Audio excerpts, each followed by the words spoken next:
UKLO 1 year masters. No IELTS required up to 5 years visa. High visa success rate. Hello guys, welcome to hit TV. ఏదైతే జగన్మోహన్ రెడ్డి గారు నిన్న ఏదైతే press meet పెట్టారో దాని గురించి మాట్లాడడానికి ప్రజెంట్ మనతో ఉన్నారు సీనియర్ జర్నలిస్ట్ ఇమ్మంది రామారావు గారు. సార్ నమస్తే సార్. నమస్తే అమ్మ. సార్, ఏదైతే నిన్న జగన్మోహన్ రెడ్డి గారు ప్రెస్ మీట్ పెట్టారో, ఏదైతే లడ్డు వివాదం మీద నిన్న ప్రెస్ మీట్ పెట్టారో, ఏదైతే తిరుమల తిరుపతి దేవస్థానానికి వెళ్లకుండా పోస్ట్పోన్ చేశారో, ఎందుకు పోస్ట్పోన్ చేశారో అంటే ఒక ప్రెస్ మీట్ పెట్టారు. ఇంకోటి ఏంటంటే నా మతం మానవత్వం అన్నట్టుగా జగన్మోహన్ రెడ్డి గారు ప్రక్షాళన చేయడం జరిగింది. సో దానికి మీరేమంటారు?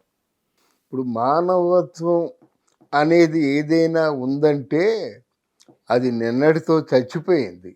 ఎందుకు సార్? ఆ పదానికి వేరే అర్థం వెతుక్కోవాలి. అంటే మానవత్వం అంటే మారణకాండ, లేకపోతే మానవత్వం అంటే దీన్ని అత్యాచారమా, గొడ్డలతో నరకడమా, ఎంతమందిని చంపడం మానవత్వం? చంపేసి మానవత్వం అంటే ఎలాగవుతుంది? సుధాకర్ని చంపారు మానవత్వం, ఎవరో నాగార్జున చంపారు అక్కడ బాపట్ల దగ్గరే మానవత్వం, కాల్చేశారు. తర్వాత ఏమో అత్యాచారం చేసి ఒక అమ్మాయిని చంపేశారు మానవత్వం. దిశ అని చట్టం పెట్టి 1500 మందికి అత్యాచారాలు జరిగినట్టయితే దిక్కు దివానా లేకుండా కిమ్మన కంట కూర్చోవడం మానవత్వం. అసలు మీ నామినేషన్ వెళ్ళేవాడికి చెయ్యి నరికేయడం మానవత్వం.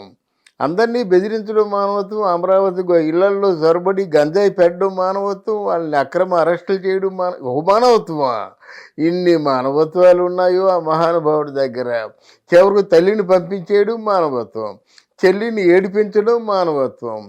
ఈరోజు సిగ్గు లేకుండా 151 నుంచి 11కి పడిపోయినప్పుడు కూడా రేసు ఏదో అంటారు కదా, దాన్ని అలాగా అరవడం కూడా మానవత్వమే. అసలు ఈ తాలూకు ఆ బ్రెయిన్ ఏమిటో మరి తెలీదు. ఆ బ్రెయిన్ని పరిపాలన మీద పెట్టినట్టయితే ప్రజలు చక్కగా ఎంపిక చేసుకునేవారు కదా. ఇది మ్యాండేటు, ప్రజలు ఇచ్చిన మ్యాండేటు. నువ్వు అసమర్థుడివిరా, నువ్వు మంచివాడివి కాదు, నీదంతా మారణకాండ, దీన్ని మాకు అవసరం లేదు, కబ్జాదారుడివి. పూర్వం ఎప్పుడో పురాణాల్లో చదువుకున్నాం, హిరణ్యాక్షుడు భూమిని చాపలాగా చుట్టుకొని వెళ్ళిపోయాడని చెప్పేసి. మళ్ళీ ఈ మహానుభావుడు హిరణ్యాక్షుడిలా తయారయ్యాడు. ఎక్కడ భూమి కనిపిస్తే అక్కడ ఆ భూమిని చాపలా చుట్టేస్తాడు. ఈయన సహాయకులు విజయసాయి రెడ్డి, ఇది స్వరూపానందేంద్ర స్వామి అని ఉన్నారు కదా విశాఖపట్నంలో, వీళ్ళందరూ బినామీలు మాట. ఇలాగ మానవత్వాలు ఎన్నున్నాయో అన్ని రకాలుగా నువ్వు సమర్థుడివి. సాక్షాత్తు రాజారెడ్డి గారి, అంటే రాజశేఖర రెడ్డి గారు అని చెప్పలేను నేను, రాజారెడ్డి గారి వారసుడివి నువ్వు. ప్రత్యేకించి మానవత్వమే నా మతం అని పెద్ద పెద్ద ప్రవక్తలు చెప్పలేకపోయారు, కానీ నువ్వు చెప్పగలుగుతున్నావు అంటే నీ గుండె ధైర్యాన్ని అభినందించాలి. ఒకటి, అసలు నిన్ను ఎవడు రమ్మన్నాడు? అంటే ఇప్పుడు ఏదైతే తిరుమల తిరుపతి దేవస్థానంకి నన్ను వెళ్ళనివ్వకుండా ఆపుతున్నారు, అండ్ వాళ్ళ మేయర్లకు కానీ, వాళ్ళ కార్యకర్తలు కానీ, వాళ్ళ మాజీ ఎమ్మెల్యేలు కానీ నోటీసులు పంపిస్తున్నారు. నన్ను కావాలనే చంద్రబాబు నాయుడు గారు తిరుపతికి వెళ్ళనివ్వకుండా ఆపుతున్నారు, నోటీసులు ఇస్తున్నారు అని జగన్మోహన్ రెడ్డి గారు అంటున్నారు. అవును, కావాలని తెలుగుదేశం పార్టీని నువ్వు ప్రవోక్ చేస్తున్నావు. ఒకప్పుడు గుడిని ఇంటికి తీసుకొచ్చిన మహానుభావుడు నువ్వు. తిరుపతి గుడిని ఇంటికి తీసుకొచ్చి తాడేపల్లి ప్యాలెస్లోకి సెట్టింగ్ వేయించుకొని అక్కడ వెంకటేశ్వరుడు, ఆర్టిఫిషియల్ వెంకటేశ్వరుని పెట్టి మంత్రాలు చదివి నీ భార్యను కూడా అడ్డంగా లాగి ఆవిడ ప్రసాదం ఇచ్చినట్టయితే వెనక్కి వేసుకొని తీర్థం పుచ్చుకొని, ఆ తీర్థం పుచ్చుకున్న తర్వాత ఏమి చేయాలో తెలియక, రాసుకోవాలో తలకి అర్చుకోవాలో తెలియక, అంటే సంప్రదాయాలు వాళ్ళకి తెలియవు కదా. ఇంతటి గందరగోళానికి నెలవైన నువ్వు ఈరోజు దేవుడి గురించి మాట్లాడి అర్హత ఎక్కడిది? నెంబర్ 1. 2, అక్కడ దేవస్థానంలో వేంగమాంబ అన్న వితరణలో పురుగులు పడుతున్నా నువ్వు పట్టించుకున్నటువంటి నాయకుడివి. ఈరోజు దేవుడి గురించి మాట్లాడే అర్హత నీకు ఎక్కడిది? 2, పింక్ డైమండ్ పోయిందని చెప్పించావు, దొరికిందని చెప్పించావు. ఇంత నీకంటే దాన్ని ఏమంటారంటే నక్కబుద్ధి. ఇలాంటి బుద్ధి ఉన్నవాడు నువ్వు దేవుణ్ణి చూడడానికి అర్హుడువా? 2, అన్యమతస్థులకేమో దేవుడి గుడిలోకి ప్రవేశం లేదనేది. ఏ గుడికి ఉన్నటువంటి సాంప్రదాయాలు ఆ గుడికి ఉంటాయి. అంటే నువ్వు 65 మందిని పెట్టావు, నువ్వు దేవుడు భక్తుడివా? చెప్పండి సార్ మీరు. సో ఏదైతే జగన్మోహన్ రెడ్డి గారు అంటారో ఒక దళితుడిని గుడికి రాకుండా ఆపుతున్నారని, ఒక దళితుడిని తీసుకొచ్చారో దానికి మీరే ఉంటారో నిజంగా ఎందుకు చంద్రబాబు నాయుడు గారు, జగన్మోహన్ రెడ్డి గారు ఒక దళితుడిని ఎందుకు గుడికి వెళ్ళనివ్వకుండా ఆపుతున్నారు? ఎవరు దళితుడు? జగన్మోహన్ రెడ్డి దళితుడా? ఎవరు చెప్పారు? జగన్మోహన్ డిక్లేర్ చేయమని చెప్పండి. అలా కాదు, మొత్తం దళిత వర్గాల వారందరినీ కూడా కింద మంట పెట్టి రెచ్చగొట్టడం. నీ తాలూకు ప్రతి ఆలోచన కూడా రాజకీయమే. ఎవరైనా సరే అత్యాశకు పోయినట్టయితే వాళ్ళు పాతాళానికి పోతారు.